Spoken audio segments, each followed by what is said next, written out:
ikaze muri iki gitondo cyo kuri uyu wa kabiri ni ku itariki 17 z'ukwezi kwa gatatu 2026. Ubu turi muri Nyiragongo mu birometero bike uvuye i Goma.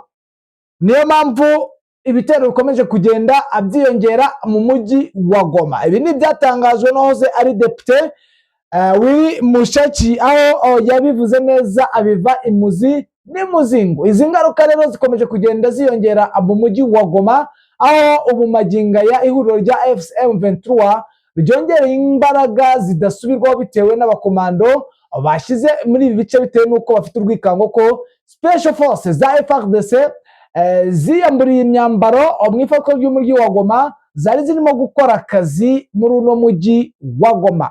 Reka tubahe ikaze rero tuze turebere hamwe uko byifashe, uko biramutse muri iki gitondo, tumenye gahunda ku maakse agiye atandukanye. Impunzi zifite amagambo zatangaje aho zari ziteguye ko zigiye gutari, ukabona ko imirwano ikomeje kugenda yiyongera. Ku murongo wa telefone turi bwakira umuroko Informa atubwire uko situation ihagaze, ndetse adutangarize buri kimwe, atubwire uko byifashe. Ni mu rero ture page nshikomeye, turebe uko biramutse, ndetse turebe nuko ku max yatandukanye bihagaze. Reka ngushimire mwifuriza amahoro y'Imana yahisemo kubana natwe. Ikindi kandi nawe ukiza bwa mbere na kindi usabwa kugira ngo winjire mu muryango mugari wa Kigali News, n'ugukanda kuri subscribe. Nyamuna mutange like bibatwaye iki gutanga like, kari ibintu biba byoroshye, nta rwango nta mutima mubi rwose. Like nta kintu bitwaye, gukoraho ni ibintu byoroshye cyane.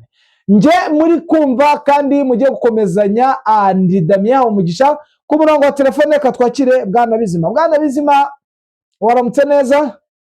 Yego, waramutse. Igitondo cyiza. Igitondo cyiza kuri twese. Bwana Bizima, duherukana kuvugana mu masaha y'ijoro umbwira yuko AFC yinjije abasirikare b'ibikurankota, ndetse baje gutegura operation zikomeye zo kuzonjora aba Special Force basigaye mu mujyi wa Goma, nyuma yo gufatwa kuno mujyi wa Goma n'ihuriro rya FCM23, bakigira abaturage ariko bakakomeje gukora ama operation, aho batanga amakuru ndetse ibitero bigaturuka mu bice bigiye bitandukanye, byemejwe n'uyu Willy Mushiki Buhini, aho yavuze ko abasirikare bari hafi neza muri izi parike za Nyiragongo ndetse na za Virunga, akaba aribo baza kugaba ibitero muri bino bice, aho bagiye bigamba ibitero bigiye bitandukanye. No ku munsi w'ejo urabona ko habaye igitero gikomeye cyane muri aka gace ka Mugunga ndetse n'aka gace ka Keshero. Bivugwa ko n'ubundi ibitero bikomeje kugenda bipangwa n'iri huriro rya FARDC. Sayi muri iki gitondo byifashe bite, biramutse bite Bwana Bizima? Umutekano urahari, hari ituze ariko rijyanye na operation n'ubundi ziri muri uyu mujyi, cyane ku ruhande rwa M23, kuko ubona ko idatuje bijyanye n'imirwano yabaye ku munsi w'ejo. Urabona ko hashyizwemo imbaraga cyane mu masaha y'ijoro yose, yanye na patrouille mu bice bitandukanye, yaba no mu nkengero z'umujyi. Urabona ko byiyongereye cyane ku ruhande rwa M23, ndetse ukabona ko harimo n'urwikekwe rwinshi cyane ruri gukorwa n'inzego z'ubutasi, ari operation yo mu ibanga mu buryo bwo gushakisha ababa bakorana na FARDC ndetse n'izi coalition zose zisa n'iziri muri nkengero y'umujyi wa Goma, mu buryo ubona ko ziba zigaba ibitero bitandukanye mu bice bimwe na bimwe. Rero ni ikintu ubona ko M23 yashyizemo imbaraga cyane bikomeye, ku buryo amayira yose asa n'ayinjira muri uyu mujyi wa Goma, yaba mu majyepfo yaho, amajyaruguru y'uyu mujyi ndetse n'iburasirazuba bwaho, hose hasa naho hagoswe n'ingabo nyinshi zabaye nk'iziyongereye cyane bitandukanye no mu bihe bisanzwe. Ubone ko hari ikintu bafiteho amakuru cyane ko hari danger muri uyu mujyi wa Goma cyane ku rwego rwo hejuru. Yes, Bwana Bizima, rero sinzi niba umujyi wa Goma ituze ryabonetse, ariko biravuga yuko hakomeje kugenda hagaragara ibitendo bigiye bitandukanye, bamwe mu bakuriye ubutasi bw'iriho rya FARDC bakomeje kugenda bafatwa batabwa muri yombi. Niko amakuru ameze cyangwa ni ibikomeje kugenda bitangazwa by'ibihuha? ubu ngubu urwego bigezeho nibyo nari mvuzeho, inzego z'ubutasi bwa M23 ziri gukoresha imbaraga zidasanzwe kandi mu buryo bw'ibanga, ku buryo hari n'igikorwa gishobora kuba ndetse kikaba mu gace kamwe muri uyu mujyi wa Goma, ntube wapfa kumenya ko ibyo bintu byabaye, cyane n'amakuru akajya kugera ku baturanyi ko mu rugo runaka habaga abantu bakodesha ariko batazi iyo baturuka, ku buryo usanga basigara babiganira ko abo bantu bagiye batakihari ariko ntihamenyekane amakuru, kandi bagiye muri ubwo buryo bwa intelligence ziri gukoramo za M23 cyane, ku buryo ubona ko bashaka ko iki kintu gishyirwa ku iherezo, ariko kigoye cyane, gisaba imbaraga nyinshi bijyanye n'uko harimo ubwenge bwinshi kugira ngo ujye gutahura umuntu uri mu mujyi utuwe n'abantu bangana gutyo, ukamenya ibyo akora byose, kandi ubona ko ari umujyi bagenzuye umwaka umwe urengaho igihe gito cyane, ku buryo bigoranye cyane kumenya aba bantu, kuko abenshi bamazemo igihe kandi ari n'abaturage basanzwe batuye muri uyu mujyi wa Goma. Yes, ibice iri huriro rya AFC bari bamaze iminsi bayobora, babonaga yuko bikomeje kugenda birangwamo ituze n'umutekano, ariko bikaba byamaze kuba akaduruvayi. Ibi rero ni munyemerere mbagezeho ibyatangajwe n'abahunze Repubulika ya Demokarasi ya Kongo kubera umutekano muke. Bikaba ari n'icyifuzo cy'impunzi z'abanyekongo bari gusaba Kisekedi bashinja ubuhemu kuba yaratowe ntagire icyo akora kugira ngo batahe mu rwaba abyaye. Ni muri Mutarama 2019 Repubulika ya Demokarasi ya Kongo nibwo yabonye umutegetsi mushya ari we uri kuyobora n'ubu magingo aya, wari witezweho ibitangaza byo guhindura iki gihugu kikava mu ntambara yakunze kukiranga. Ngira ngo abatazi Kisekedi biragoye cyane. Uyu niwe Felix Antoine Kisekedi Chilombo wari uje gusimbura Joseph Kabila utarakoze impinduka zifatika kuri iki gihugu. Ubwo Kisekedi yajyaga ku butegetsi, intambara zongeye kubura, ndetse kugeza na n'ubu ibintu byaradogereye mu burasirazuba bw'iki gihugu, ariko magingo aya biragaragara ko byatangiye gufata n'indi ntera, byagiye no mu zindi ntara, uretse no mu zindi ntara no mu mujyi wa Kinshasa mwagiye mwumva ko hagiye hariyo intambara hafi neza n'umujyi wa Kinshasa. Kuri ubu ngubu ingabo za FARDC zihanganye n'iz'umutwe wa AFC M23 leta ya Kongo ishinze ko ufashwa n'igihugu cy'u Rwanda. Iyi ntambara yatumye imiryango myinshi yo muri Repubulika ya Demokarasi ya Kongo, by'umwihariko abavuga ikinyarwanda, bahungira mu bihugu by'abaturanyi birimo u Rwanda, Uganda, Uburundi ndetse na Kenya. Ubutegetsi bwa Kisekedi bukomeje gukoresha indege zitagira abapiloti mu kurasa AFC M23, ariko bikaba ibi bibombe binarengaho bikarasa abaturage. Ni ibintu bihutaza uburenganzira bwa muntu, cyane ko yaba AFC M23 na leta ya Kongo byasinyanye amasezerano iduha muri Katari ngo bihagarike intambara. Umwe mu baturage bahunze bita Mukakabera Jacqueline ni umukongomani wahungiye mu Rwanda, akaba ari mu nkambi y'impunzi ya Kigeme ahari mu karere ka Nyamagabe.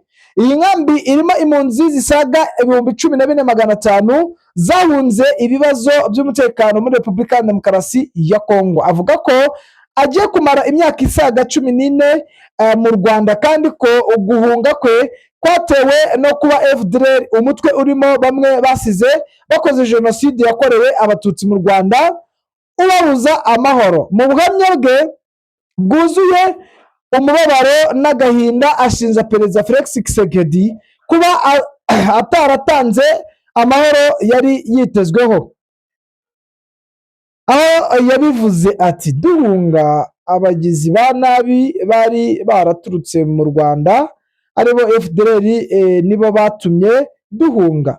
Mbere twari dufite umutekano, abanyekongo dufite umutekano ukomeye cyane, abandi bavuga izindi ndimi ibi bitwaza ko batubangamiraga, twari tubanye neza nta kibazo cyari gihari. FDLR aho ihungiye muri kino gihugu cyacu baratwicaga amanywa na nijoro, bakadukorera ibyafura mbi, bakaduhohotera. Mukakabera avuga ko kugira ngo ibintu byongere gusubira mu buryo ari uko Perezida Tshisekedi yakwicara ku meza y'ibiganiro n'umutwe wa AFC M23 akemera imishyikirano n'uyu mutwe. Ibi byahakanywe neza neza na Perezida Felix Tshisekedi ko atazigera aganira n'ihuriro rya AFC M23. Ibi rero byatangajwe ndetse bigarukwaho na Perezida Kagame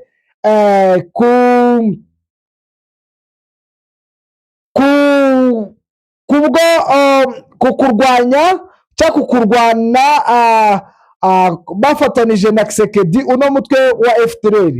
Ubwo Perezida Kagame yagiranaga ibiganiro n'abadiplomate bahagarariye ibihugu byabo mu Rwanda, ni ku itariki ya 6 Werurwe 2026, yongeye gukomoza kuri Tshisekedi wacumbikiye FDLR ikomeje guhungabanya umutekano w'akarere, aho yavuze ngo impuguke z'umutekano wacu zishingiye ku gukomeza kubaho kwa FDLR n'ingengabitekerezo yayo y'ubutagondwa bw'urugomo, ari nayo ngengabitekerezo ya jenoside.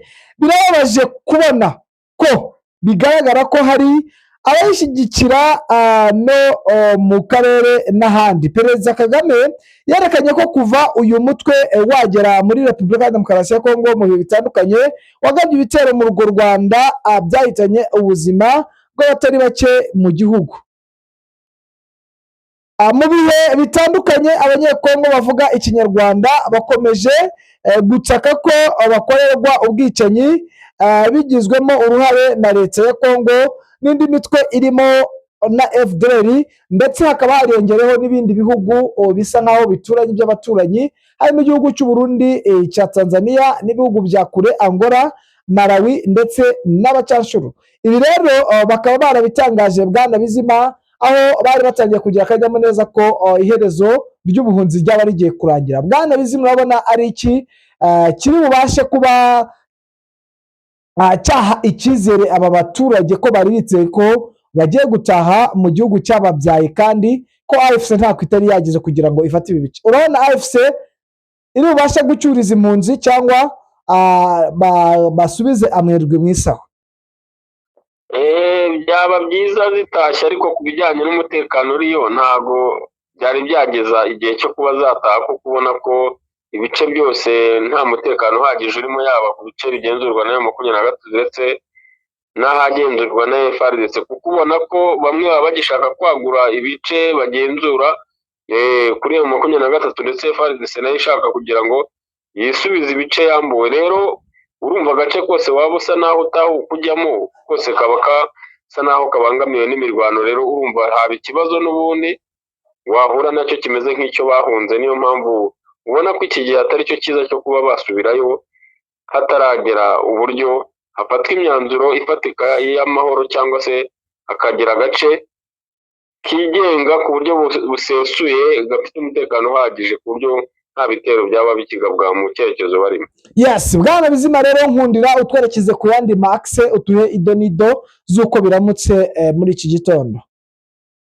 Reka twerekeze muri Uvira hasa naho hahindutse bijyanye na operasiyo ziri kwategurirwa, kuko ubona ko urujya n'uruza rutagihari ku muhanda rute nationale 5 utari gukoreshwa cyane, usa n'ufunze burundu, ku buryo ntawe uva muri Uvira cyangwa uva Bukavu yerekeza muri Uvira, yaba moto cyangwa se ibinyabiziga bitwara abagenzi ndetse n'umunyamaguru ku giti cye, ntabwo byemewe.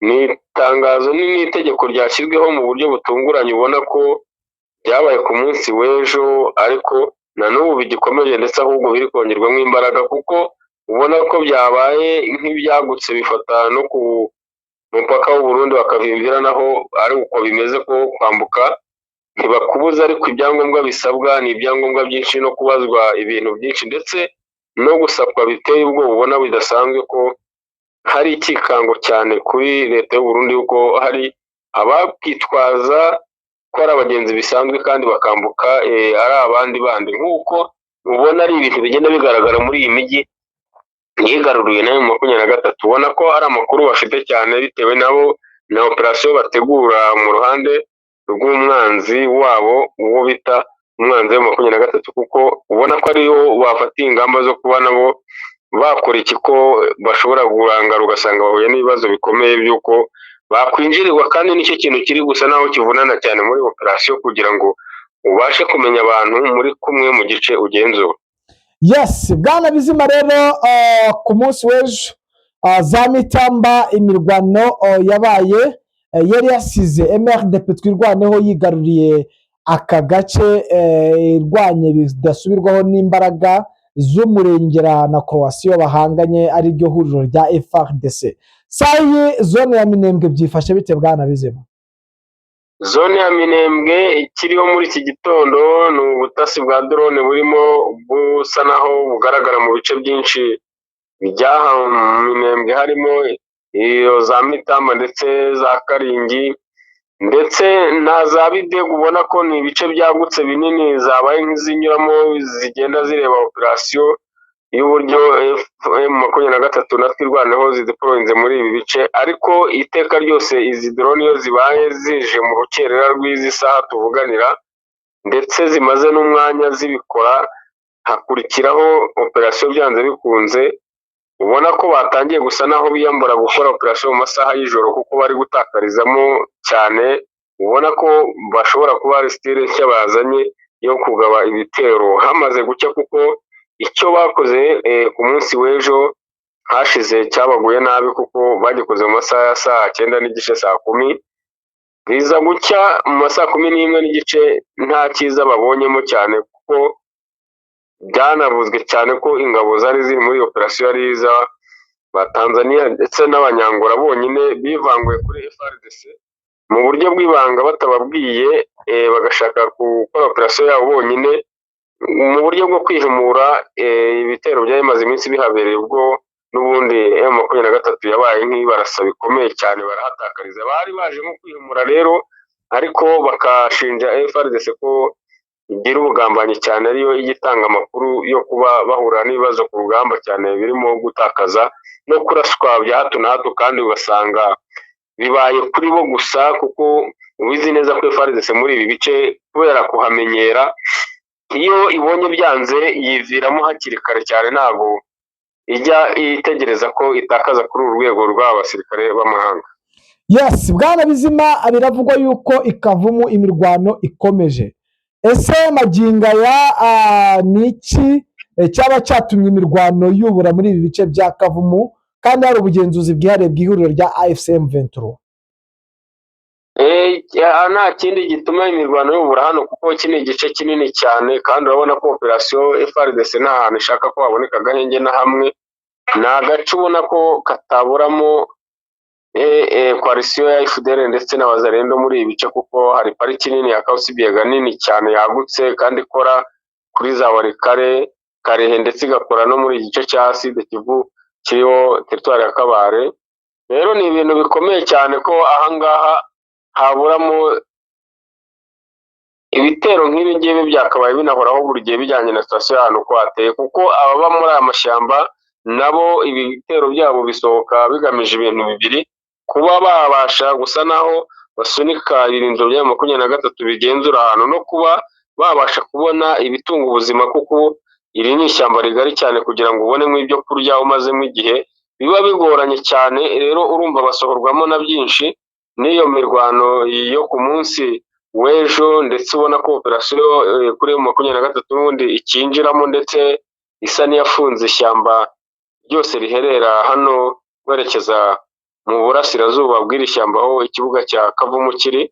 Ni ikintu ubona ko rero byanze bikunze bizarangira binjiye muri iri shyamba, kuko nibwo babona umutekano usesuye muri aka gace, ahubwo bakaba bafungira mu nce z'inyuma werekeza Warikare, kuko n'ubundi izi koalisiyo ariyo zigenda zituruka buri munsi mu bitero bibera hano hantu buri gihe. Yes, Bwana Bizima rero wenda tutagupfukiranye, hari update twaba tutakubajijeho ndumva wazitubwira. Nakongeraho operasiyo iri kubera muri Mwenga, ni operasiyo ubona ko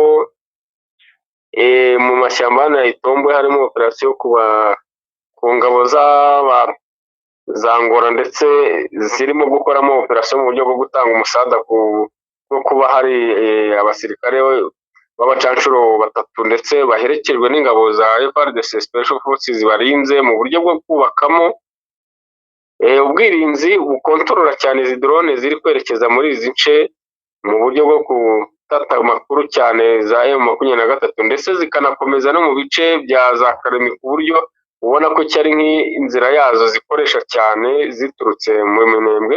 Rero ni ikintu ubona ko cyamenywe na M23 ku munsi w'ejo hatambutse ubwo yinjiragamo yakoresheje itsinda ry'abasirikare ba Special ba M23 binjiramo babasha guhangana niyo force yari irinze abo bacanshuro ndetse ku makuru tutarabona neza nuko havugwa ko byanze bikunze hashobora kuba hari abahatakarije ubuzima ndetse barimo n'abo bacanshuro, ariko akaba ari amakuru yabaye nkagirwa ubwiru bwo gutangaza ibyahabereye uretse imirwano yumvikanye, ariko ntawe uramenya ku mpande zombi gutakaza kwabayeho. Ariyo mpamvu ubona